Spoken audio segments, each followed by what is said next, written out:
Mercredi 29 avril 2020, 12h15 sur Radio ACB, c'est Mathieu et c'est le lien info Bernica. J'espère que tout va bien de l'autre côté du poste, que vous restez motivés, plus qu'une petite douzaine de jours avant de retrouver la liberté de circuler et de prendre l'air à nouveau. Mais en attendant, voici le sommaire de votre magazine d'infos. Impossible pour nous de ne pas évoquer les modalités de reprise des scolaires suite aux annonces du Premier ministre hier. À l'international, c'est l'Arabie Saoudite dont on va parler aujourd'hui. Ce pays, sur la liste noire d'Amnesty International, annonce l'abolition de la peine de mort pour mineurs. Oui, vous avez bien entendu, la peine de mort pour mineurs. La route vers la modernisation est encore très longue pour le pays et c'est ce que nous verrons. On partira ensuite pour l'Amazonie où la population là-bas est beaucoup plus vulnérable que nulle part ailleurs au sujet du coronavirus. Environnement en Inde, comment se laver les mains régulièrement quand l'eau est rare ? Sur les 1,3 milliard d'habitants que compte l'Inde, 1/5 seulement dispose d'un accès à l'eau courante. Dans de telles conditions, un lavage fréquent des mains devient problématique. Et enfin, on terminera ce numéro avec des articles un peu plus légers liés à la culture et au divertissement. Je vous présenterai entre autres une sélection de super documentaires à voir selon moi sur la chaîne Arte TV. Mais tout d'abord, arrêtons-nous comme d'habitude un instant sur l'actualité du collège de Bernica, dans lequel l'équipe prépare ce qu'on appelle le jour d'après et où des travaux et des aménagements donc ont été effectués pendant la durée du confinement.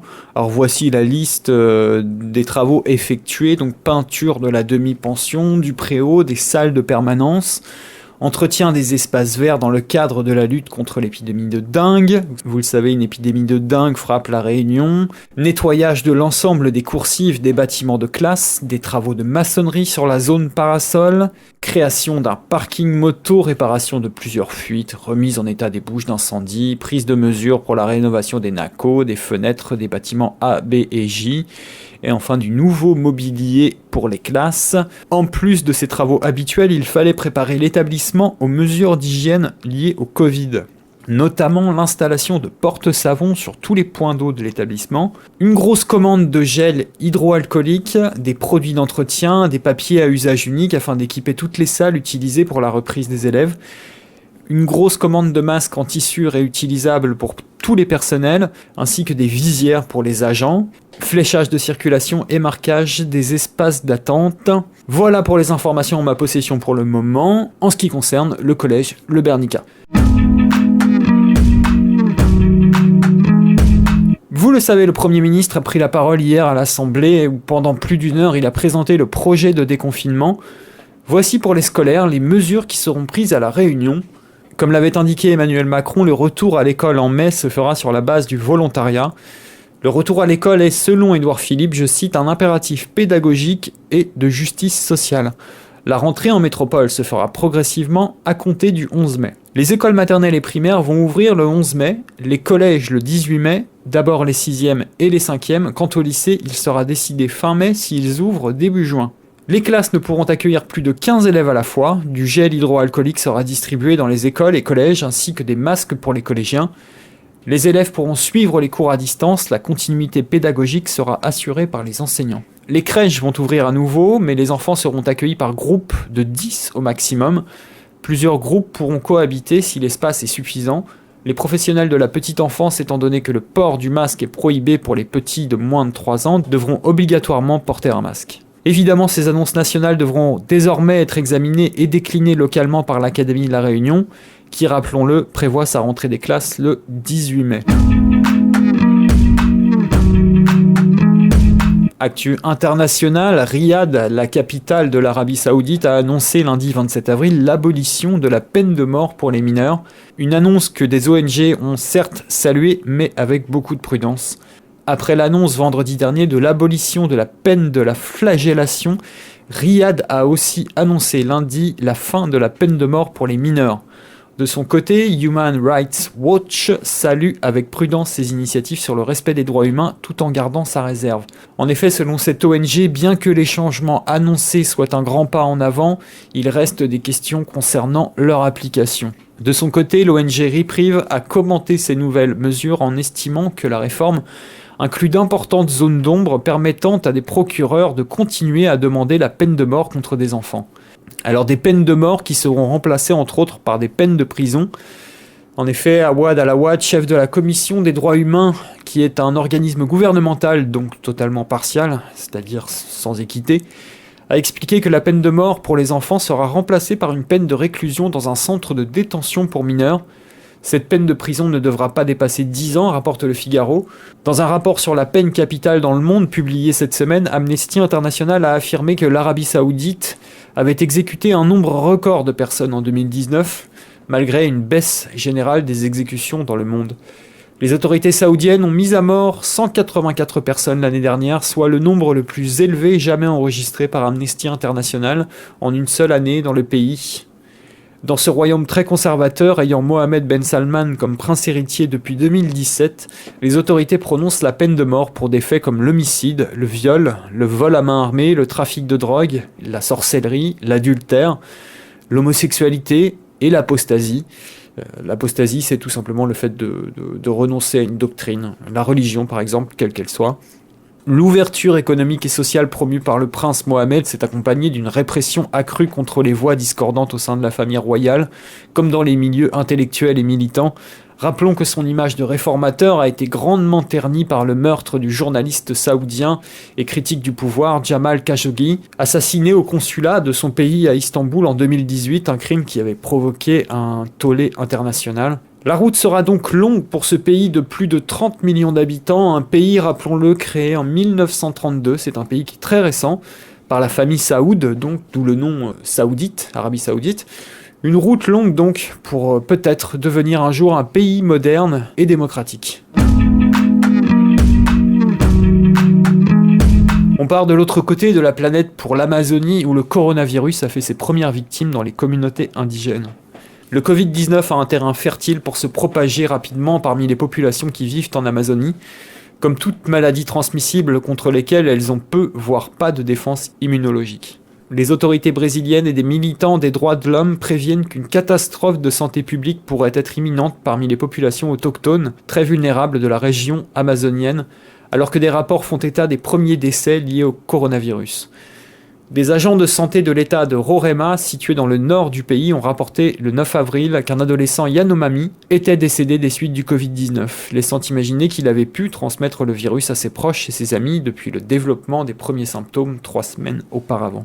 En raison du degré élevé de circulation des personnes d'un état à un autre en Amazonie et en l'absence de politique publique, le Covid-19 a en effet un terrain fertile pour se répandre rapidement parmi les populations qui vivent en Amazonie, ce qui pourrait conduire à une catastrophe sanitaire à court terme et à moyen terme. Au cours de décennies de travail minutieux, les agents du terrain de la FUNAI, la Fondation nationale de l'Indien, ont confirmé l'existence de 28 communautés vivant dans un isolement extrême en Amazonie brésilienne, et l'on pourrait en réalité en recenser jusqu'à 80 autres. Depuis 1987, la politique fédérale interdit aux étrangers d'entrer sur le territoire où des groupes isolés sont connus, principalement pour protéger les tribus contre les maladies transmissibles contre lesquelles elles ont peu, voire pas de défense immunologique. Le cas de l'adolescent Yanomami a touché une corde particulièrement sensible parmi les chefs tribaux et les militants. Environ 22 000 Yanomami vivent dans des communautés reculées dans la jungle des hautes terres accidentées. À cheval sur la frontière vénézuélienne, beaucoup de leurs villages ont peu ou pas de contact avec l'extérieur, mais leur réserve tentaculaire a été illégalement infiltrée par des milliers de chercheurs d'or, ce qui représente une grave menace pour la tribu. Les dirigeants Yanomami implorent les autorités depuis des semaines d'expulser les chercheurs d'or. Le jeune homme récemment décédé des suites du Covid-19 venait d'une communauté riveraine envahie par une série de campements miniers. Les militants pro-indiens sont particulièrement préoccupés par le sort de la colonie de Moxiatetema, dont plusieurs dizaines d'habitants ont assidûment évité les contacts avec les étrangers, même avec d'autres communautés Yanomami. Des mineurs ont trouvé de l'or il y a quelques années à seulement 29 km du village, et même avant la menace que représente le Covid, les dirigeants Yanomami craignaient que la communauté ne soit anéantie par la contagion introduite par les mineurs. L'imagerie satellite révèle que l'épidémie de coronavirus semble avoir peu contribué à freiner les opérations minières dans le territoire des Yanomami.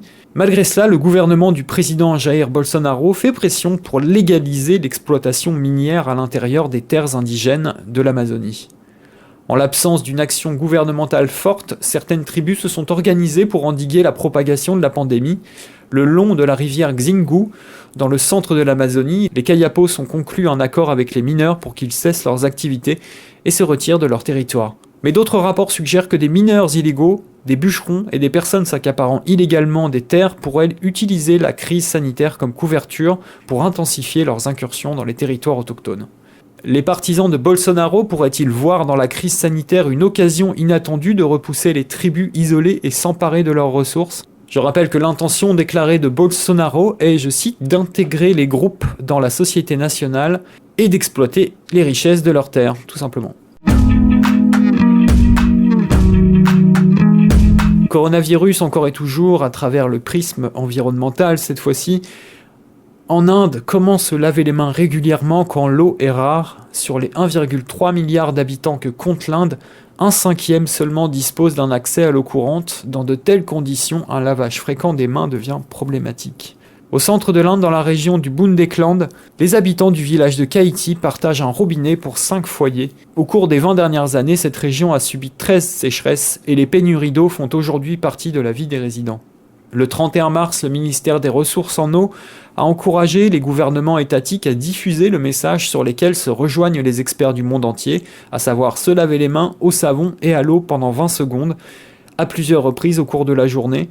Cependant, en Inde et dans d'autres pays en développement, ce message fait abstraction d'une question essentielle: que faire en cas d'accès insuffisant à une source d'eau propre ? Il faut compter 2 litres d'eau pour un lavage des mains de 20 secondes, mouillage et rinçage compris. Pour une famille de 4 personnes, se laver les mains 10 fois par jour nécessiterait donc 80 litres d'eau, un luxe inimaginable pour une grande partie de l'Inde rurale. Rappelons qu'en moyenne, un Français utilise entre 137 et 150 litres d'eau chaque jour, contre 379 litres environ aux États-Unis. L'année dernière, la 6e plus grande ville indienne, Chennai, a souffert d'une pénurie d'eau pendant une longue période de sécheresse. Le Niti Ayog, un groupe de réflexion politique créé par le gouvernement indien, a publié un rapport sur la crise de l'eau que rencontre actuellement le pays, dans lequel il annonçait que 82% des foyers ruraux, soit 146 millions au total, n'étaient pas reliés à l'eau courante. En ville, cette proportion atteint tout de même les 60%. Cette année, avant même l'été, près de 33% du territoire indien est déjà en situation de sécheresse ou s'y dirige. L'approvisionnement en eau des zones touchées, principalement les régions rurales, est organisé par le gouvernement à travers l'envoi de camions-citernes contenant 20 à 25 litres d'eau par personne et par jour au maximum.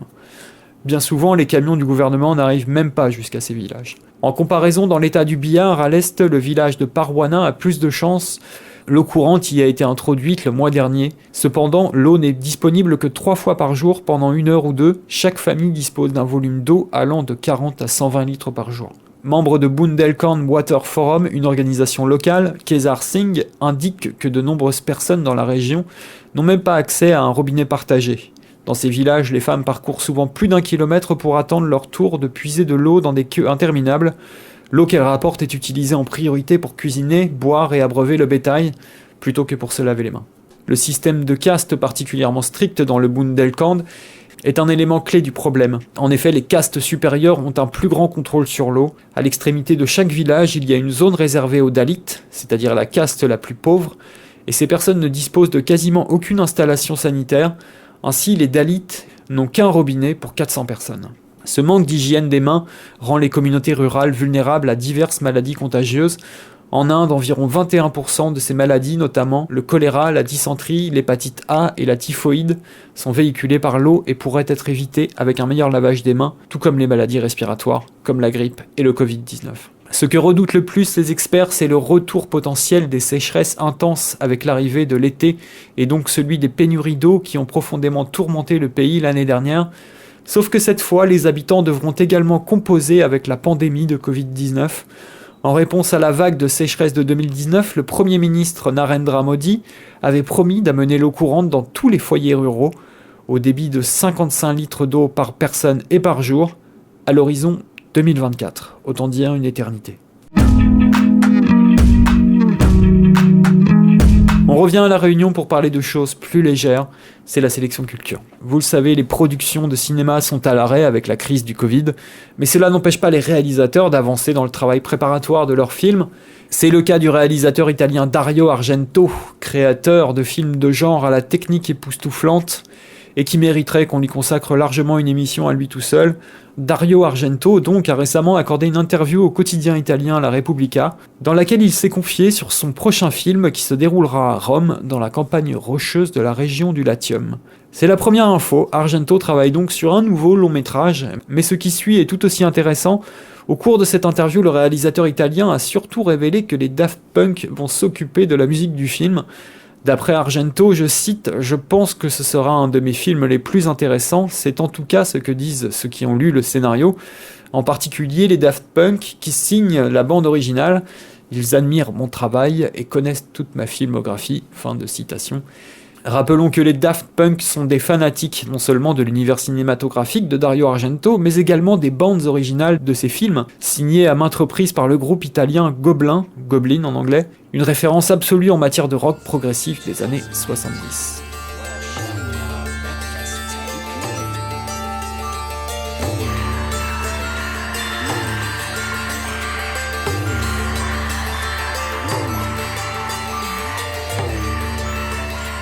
Nul doute donc que les amateurs de Dario Argento et Daft Punk attendent ce projet avec beaucoup d'impatience.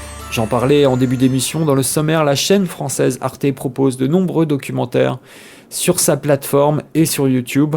Voici donc une sélection de documentaires qui valent, selon moi, le coup d'œil. Cette sélection débute avec l'histoire et ce documentaire sur le combat de 4 militantes du droit des femmes qui revient sur la difficile conquête du droit de vote pour les femmes en France, en Allemagne et en Angleterre, de la fin du 19e siècle à la fin de la Première Guerre mondiale. Un documentaire fiction passionnant, ça s'appelle « Quand les femmes s'émancipent ». Histoire toujours avec un docu consacré cette fois-ci à la banane. Sur ce simple fruit s'est bâti un empire. Comment, entre 1899 et 1989, la United Fruit Company a planté des bananes en Amérique centrale et y a dicté sa loi. Un éclairant retour aux sources d'une des premières multinationales. Un documentaire qui revient aux sources d'un modèle plus que jamais d'actualité, un capitalisme se jouant des frontières et des lois nationales pour assurer à ses actionnaires des profits maximaux jusqu'à menacer la démocratie. Ça s'appelle La loi de la banane et c'est à retrouver donc sur le site d'Arte, arte.tv.fr. Dans le domaine des sciences, mon coup de cœur, c'est ce documentaire sur le blob. Non, ce n'est pas un film de science-fiction, mais bien un reportage sur un des organismes les plus extraordinaires sur Terre, rien que ça. Ni animal, ni plante, ni champignon, le blob est un organisme vivant dont l'étude passionne les chercheurs. Composé d'une seule cellule géante, il existe depuis plus d'1 milliard d'années. Apparu sur Terre bien avant les plantes et les humains, il est l'une des formes de vie les plus primitives visibles à l'œil nu. Le blob, qui n'a pas de forme fixe, peut mesurer jusqu'à 10 mètres carrés. Certains ressemblent à de grosses éponges, d'autres à des lichens ou à des coraux. Selon les espèces, cet organisme unicellulaire peut être jaune, mais aussi blanc, noir, gris, marron, bleu, rose ou rouge. Bien que dépourvu de bouche, d'estomac, d'yeux et de pattes, il mange avec un bel appétit bactéries, levures et champignons. Digère, perçoit la lumière et se déplace à la vitesse de 1 cm/h, 4 fois plus vite s'il est affamé. Sans cerveau ni système nerveux, il est toutefois capable d'élaborer des stratégies complexes pour assurer sa survie. C'est un docu absolument incroyable que je vous propose de découvrir, donc ça s'appelle Le Blob, un génie sans cerveau, et c'est toujours sur la plateforme d'Arte TV. On termine avec ces deux concerts, tout d'abord celui des Kills, sauvage, sexy, racé, les adjectifs ne manquent pas pour qualifier les Kills, le duo formé par Alison Mozart et Jamie Hinz. Elle est américaine et chanteuse, lui anglais et guitariste. Ensemble, les deux musiciens produisent un rock à la fois nerveux et terriblement élégant, à retrouver donc dans ce concert sur Arte TV. On laisse les amplis chauffer pour se regarder ensuite le dernier concert d'un groupe mythique qui aura influencé des milliers de musiciens à travers le monde, Black Sabbath, avec Ozzy Osbourne. C'est le dernier concert avant l'arrêt définitif du groupe et c'est à retrouver sur Arte Concert. Alors plus précisément, pour trouver tout ça, vous allez sur le site d'Arte TV, c'est-à-dire www.arte.tv.fr, c'est tout simple, www.arte.tv.fr, et vous aurez accès à des dizaines et des dizaines de documentaires sur des thématiques très très diversifiées.